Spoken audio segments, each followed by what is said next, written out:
Well, hello and welcome to your January's numerology here at Readings at the Round Table. I'm Jennifer. This is Mouse. It does sort of look like I have an extension right here. It's Mouse's tail. I know. Mouse is on a little bit of a restriction, although we're going to call it a Christmas vacation because I'm not letting him out for a couple of days. So Mouse is my most feral kitty. He will come to me. He won't come to anybody else. I know a lot of you that watch my videos have seen Mouse a lot, but he is the cat that does like to go outside, and he demands it, quite frankly. But he is still quite feral. I mean, he really is. So he was outside. He got kind of clawed up.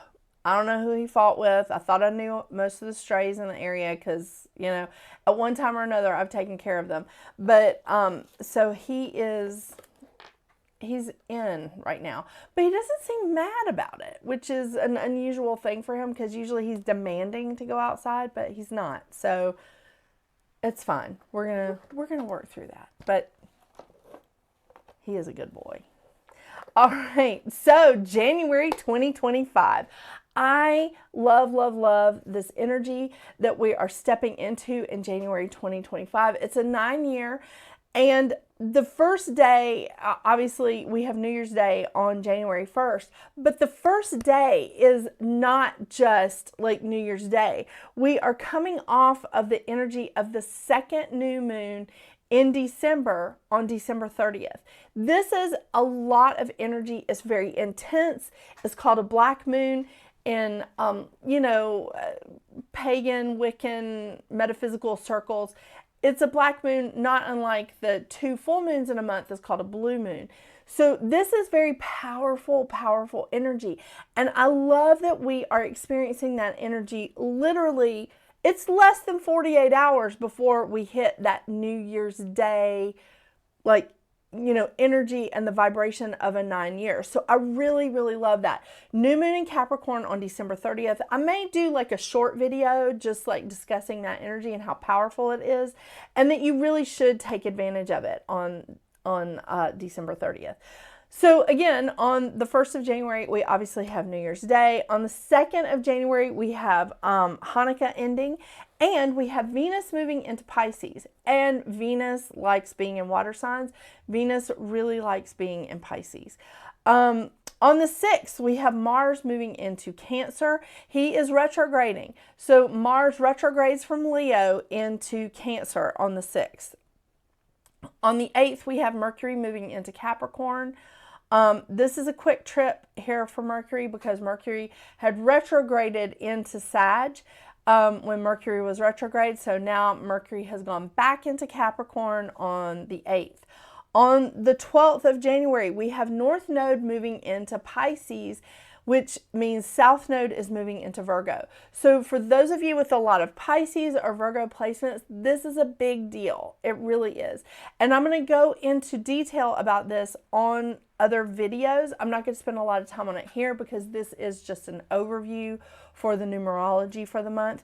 But if you have a lot of Pisces or Virgo placements, this next 18 months, 2 years is going to be a lot. Just FYI. So then on the 13th, we have a full moon in Cancer that hits its peak at 5:27 p.m. Eastern Standard Time. I want to remind you guys again, I'm on the East Coast of the U.S., so everything is Eastern Standard Time to me. On the 19th, we have the sun moving into Aquarius. Oh my gosh, I love me some Aquarians. I mean, when I see that an Aquarian, one of my clients that's an Aquarian is called, I will be like bend over backwards going, oh my gosh, let me get them scheduled in as soon as I can because I just got to know. I got to know what's going on. And you guys deliver your messages to me with just sarcasm and just such great wit. I love it. Y'all know who you are. And just so you know, I will run to that phone and be like, I got to get them in. I got to work them into the schedule. Yeah, it's awesome.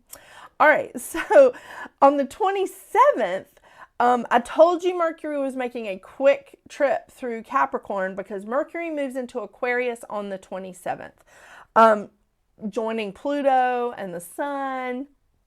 It's a party in Aquarius, let me tell you. Because on the 29th, we have a new moon in Aquarius, and that hits its peak at 7:36 p.m. Eastern Standard Time. And it's also the Lunar New Year. So this is the beginning of the year of the snake. Yeah. I also have a video of that coming out. Very excited about it because, you know, the snake sheds its skin and we're moving into this 9-year. So excited. Awesome, awesome energy. Okay, and on the 30th, one last thing before we leave January, Uranus goes direct in Taurus. I know. So we're like getting, kind of working out the last of these retrograde energies. We're not done yet, but we're working them out. Yeah, so it's good. All right, so we end the month of January with 5 planets with North Node in water, 4 with the Sun in air, and 2 with South Node in Earth. So when I say with South Node and with North Node, they're not technically planets, but I'm including them in that lineup. So we have 5 in water, 4 in air, 2 in earth, and 0 in fire. I did say that right. Water, air, earth. Yeah, 0 in fire. So we don't have anything in fire right now. So for everyone that has a lot of placements in their chart in fire or has a lot of fire signs in their chart, this could be like some of your downtime. You may have to lean in on some of your other elements. That really is, it stands true for me because my chart is pretty well like even through earth, air, and fire. And a little bit in water, but I have a lot of past life in water, so, you know, whatever. But the thing is, like, if you have a lot of fire in your chart, if there's a lot of fire energy around you, you're going to have to, like, bring in your own energy. You really are, because it's not out there, like, giving to you at this time. But that's okay. Everything changes. Everything has a season. Just hang on. It'll get better. So let's see what your individual numerology is for this amazing first month of 2025 in this 9-year. I mean, I'm really looking forward to it. Let's see what checks out here for y'all. And by the way, Happy New Year. Oh my gosh, totally forgot to tell you what the crystal is for the month of January. I even wore this amethysty sort of colored shirt to remind myself to do it because it is amethyst. So I picked this stone, I like drew it, but at first I was just like, meditation, like I'm not really getting it. But I did get it because we have a lot of releasing that's going on in 2025. And I think that setting the tone for it in January is going to be important. So I have a lot of rough amethyst. I don't have that much of like really polished amethyst. The one that I would say I use like all the time is my pendulum amethyst. I think most people, I say most people, it may just be me. I prefer the rough amethyst and I also prefer the darker purple, but it doesn't mean that, you know, it's not useful in other ways and other colors, but this is one that I wear all the time. So this is like my favorite. Got 2 different kinds of amethyst in there. And the beads on this, the beads on the necklace part are also amethyst. Do you see how light they are? That is an amethyst. I had to double check. I made sure that it is amethyst. So, you know, come at me. But the amethyst does come in a very light purple as well as a very dark purple. I do prefer the rough amethyst. I had some tumbled or polished amethyst and I sold them.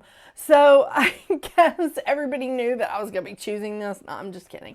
But I just wanted to read to you a little bit about the amethyst. This is going to be the crystal of January 2025. I mean, you know, that's an arbitrary thing, but I did choose it. Hello, Mercury. All right. The crystal color of the amethyst, and of course I'm using the crystal reading cards, God, come on, the Healing Oracle Crystal Reading Cards by Rachelle, Charman. I love these. Amethyst is for meditation. It comes in various shades of translucent purple, and it is related to the chakra for the third eye. This beautiful crystal is the master stone of meditation. It balances the right and left hemispheres of the brain, allowing you to drop into a deep state of trance and relaxation. The medicine of the amethyst assists in healing and transforming addictions relating to painful, suppressed emotions, and is an overall healing crystal on all levels. Invite this tranquil stone into your sacred meditations and receive its wonderful blessings. Open and allow yourself to float into the blissful essence of the amethyst. It's a powerful overall healing crystal working and assisting on all levels, overcomes addictions, bringing awareness, healing, and dissolving old patterns. That is definitely a 2025 thing. Opens you to your psychic abilities, assists wonderfully in dream recall, and aids in anxiety and stress relief. I'm very excited about this. I'm very excited about like this stone for 2025, for January of 2025, like starting it out this way. I love this. Just wanted to let you know. I'm very sorry that I like forgot to do the stone. I mean, you know, I do stuff like this all the time. Just like, you know, you start to do stuff and you forget. Yeah. So, it's going to be okay. All right, now let's see what your individual numerology is. I promise I will not interrupt this progression again.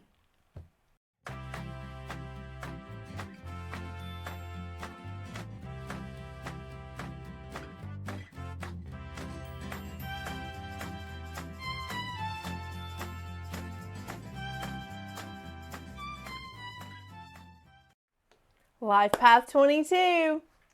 Oh my gosh. This is going to be a very interesting January for us. Now, I say us because, you know, I am a 22-4 as well. So let me tell you, we got a lot going on, okay? Just right up front. This is a 5-month for us. We're moving into a 9-year. 9 is about changes. 5 is about change. Slightly different kinds of changes here.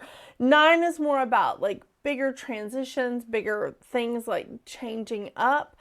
5 is sort of pivotal change. So, but it's kind of going hand in hand here. So just letting you know. So what we've got here is this 5-month it's a time of change. It's a time of fun. It's very energetic. It's very passionate. It's very dynamic and gregarious. It's a really social time and a very engaging vibration. This is fantastic.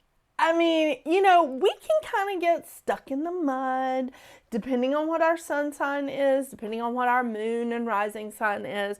We can kind of get into a rut. This gives us an opportunity for pivotal change, gives us an opportunity to show how versatile and how adaptable that we can be. Or it gives us an opportunity to be versatile and adaptable. I know that sounds the same, but it's different. With all these changes that are happening, this is going to be a period of some unpredictable ups and downs. So we're not going to be able to pinpoint and say, okay, it's going to go like this. It could be, it could just be all over the place. So there could be some ups and downs that we may not be prepared for with our practical, loving self. The mantra of the 5 is, I am energy, creative action, rejuvenating, dynamic, inspiring, and passionate. Well, I think that's good. I really do think this is good. I think that this is a lot of, it gives us a lot of freedom. It gives everybody, when we're in the time of a 5, a year, a month, whatever, it gives us the freedom that maybe we need to like explore some of the things that we're passionate about, or to like work through changes that are options for us. Yeah. So definitely be versatile and adaptable in January. A lot of changes happening, right? We got a lot of things like going, just with Mercury alone, Mercury is shifting through fire, earth, and air in just a matter of a few weeks. Venus is moving. You know, there's a lot of stuff happening. North Node is shifting. I saw him coming. North Node is shifting. There's a lot of stuff happening in January. So I think that this is I think that this is an amazing month, especially if we can be versatile and adaptable with it. Now, just to remind you who you are, Life Path 22, is you're a spiritual master. You're a healer. Yeah. You're all about building relationships, building and strengthening relationships, all kinds of relationships, whether they're romantic relationships, family, friends, business relationships, any kind of partnership, really. You're there to help people build and strengthen them. You're highly, highly intuitive. A lot of guides out there. You're very practical, but you're also a luminary. So this is important to remember and keep in mind during this time, is that even though you're practical, you're also a luminary, and you're wanting to help heal people. And you can't do that without change. Yeah. So the lesson of the 5 is to harness your energy like any successful athlete, so that it gives you the freedom to move past any imagined limitations. Now, I want to say harness your energy because this is a very energetic month. 5 is a very energetic,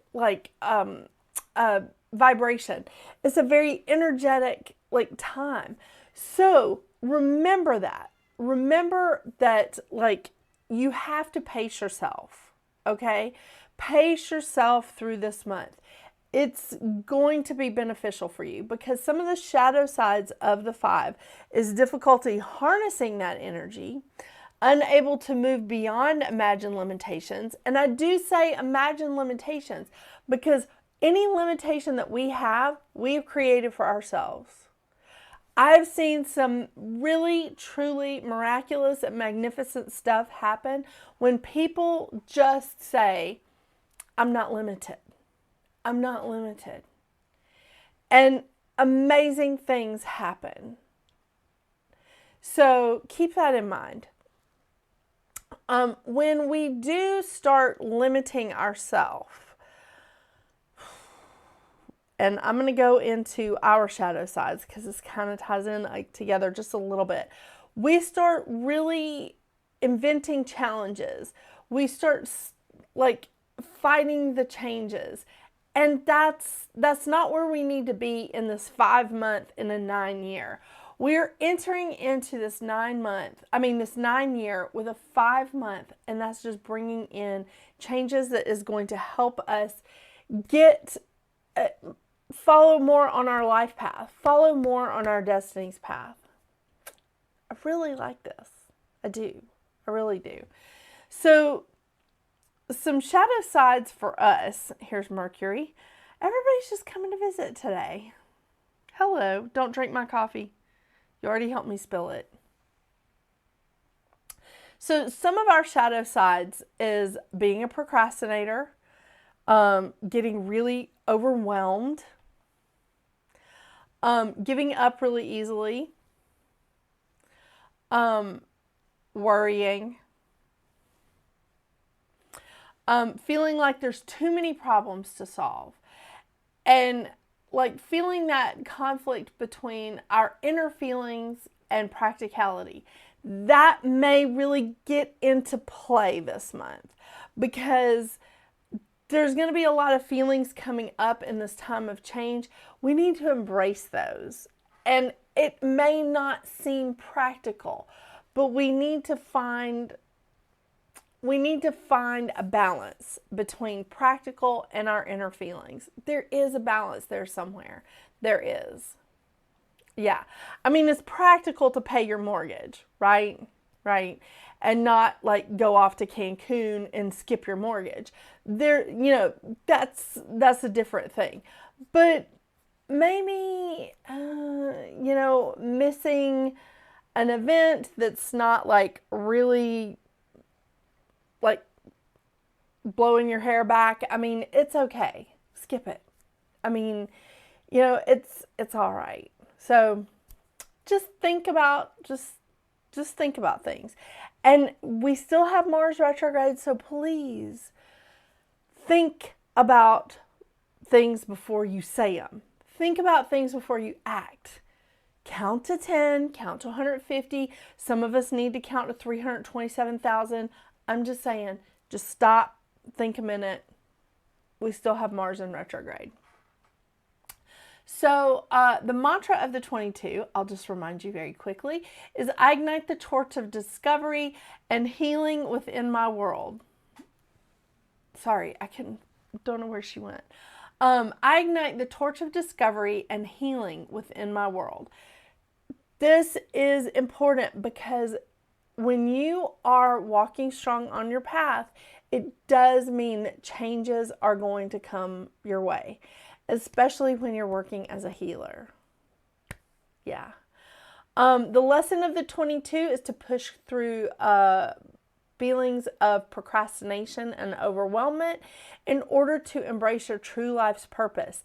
There's going to be a lot of that coming up for you this year. I really feel like that's going to be a lot coming up for all of us this year because that's part of the 9 vibration. So, in a nutshell, a little challenging. Don't get overwhelmed. Pace yourself, but look outside of the box as well. Yeah, a lot of changes, a lot of fun things could happen if we embrace the change and we become versatile and adaptable. I know, it is challenging. Believe me. I'm a Virgo with Capricorn rising and a 22-4. Do you think I like change? All right, so I'm pulling from the Goddess Guidance Oracle deck and the Moonology Oracle cards, and I usually introduce those in the introduction part of the video, but I forgot today, just like I almost forgot to introduce the crystal of the month.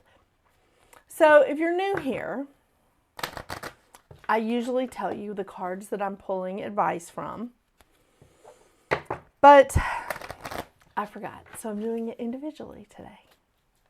Yeah. We're being versatile and adaptable, and it's not even January yet.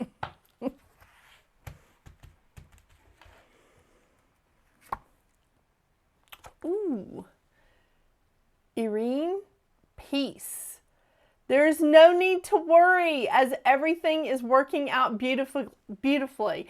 You know, I don't think I could have picked a better card for you. For us. There's no need to worry as everything is working out beautifully. Peace. Boy, that is perfect. That's perfect. Oh my gosh. Oh my gosh.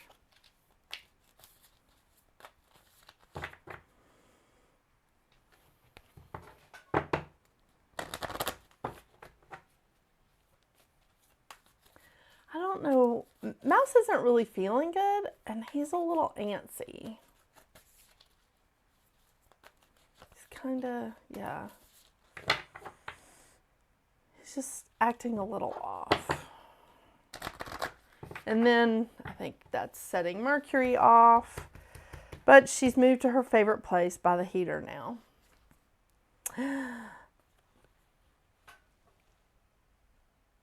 Don't let your past hold you back. South Node. Okay. South Node. All right, here we go. Don't let your past hold you back. South Node.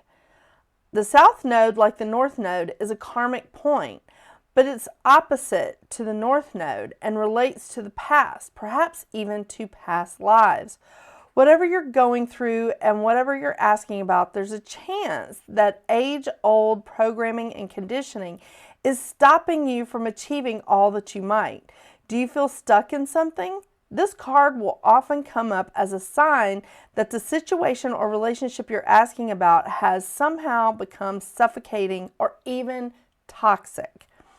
It suggests that someone, you even, needs to be released, that there's some kind of addiction going on or an unhealthy attachment that needs to be sorted out. One thing is for sure, when you get this card, you're being challenged to make some changes, even if staying where you are feels easier and safer.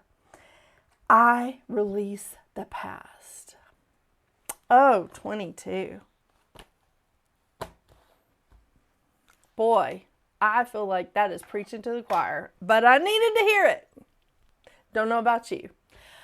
Well, thank you so much for joining me today. I hope you have a very, very joyful New Year's. I hope January is super fantastic for you. And until we see each other again, get out there and make your magic. Bye.